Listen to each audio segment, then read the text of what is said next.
Jim Koch created his first batch of beer at his kitchen in 1984. He became one of the pioneers of the craft brewing industry, creating Sam Adams. But he won't be getting any new competition for the moment. The partial government shutdown means new breweries and labels aren't being approved. Jim Koch, welcome.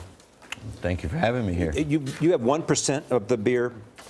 Yes, we finally, after 30 years of working my tail off, I've gotten to 1%, so I finally made it to small. I'm proud of that. And what do we mean by craft brewing industry? Well, craft brewers are small brewers that would be under 3% of the market. They're independent, meaning they're not owned by some big conglomerate, and they use the ingredients to make more flavorful beers. Mm-hmm. I remember when you started. Back when we did a program back on, I think, CBS News Night. It was wonderful because you were on like at 2 in the morning. Right, and all the bartenders told me they saw me on Charlie Rose. That's right. It was called CBS News Night Watch at the time. Yeah. But so tell me what's happened to give you the success that you have had within the world of beer. Well, I think taste. Yeah, American beer drinkers are changing their palates. They're waking up to the fact that craft brewers are making beer that has real taste, real character, and craft brewers are also innovating and creating new styles of beer, new hops, new flavors. So it's going through probably the best time in the history of the world to be a beer drinker is today.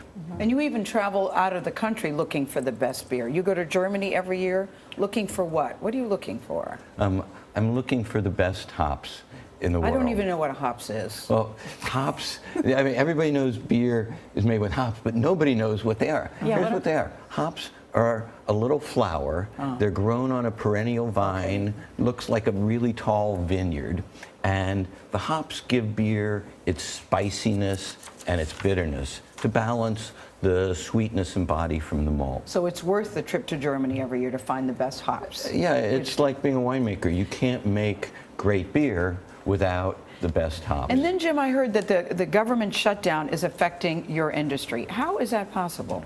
Well, craft brewers are very regulated by the federal government. Oh, okay. For example, we can't bring out a new beer until we get a label approval.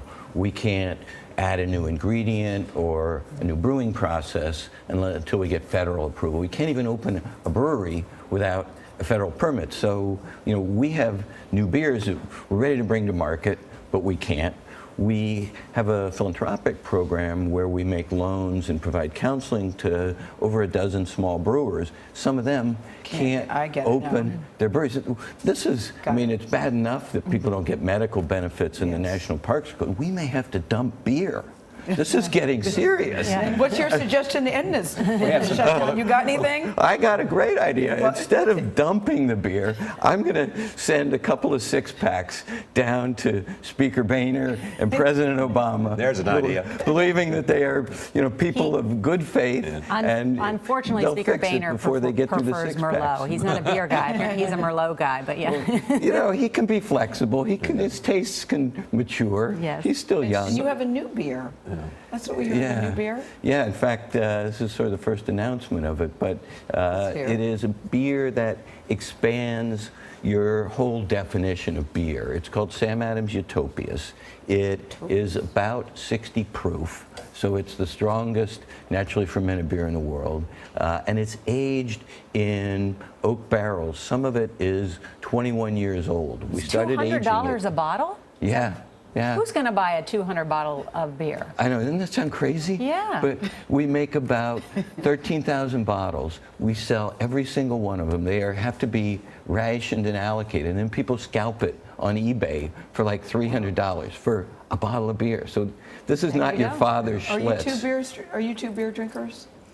Sure. I drink beer. It's just sometimes a cold one on the golf course, but that's about it. Or at the ball game. But it appears that beer pays very well because rumor is that you were recently estimated to have a net worth above $1 billion.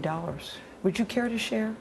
I saved all and my are you empties. single? Is that the question? If you save your empty scale, you never know where you can go in this world. And recycle. That's right. Thanks, Jim. My pleasure. Thank you, Jim Koch. Nice to have you back again.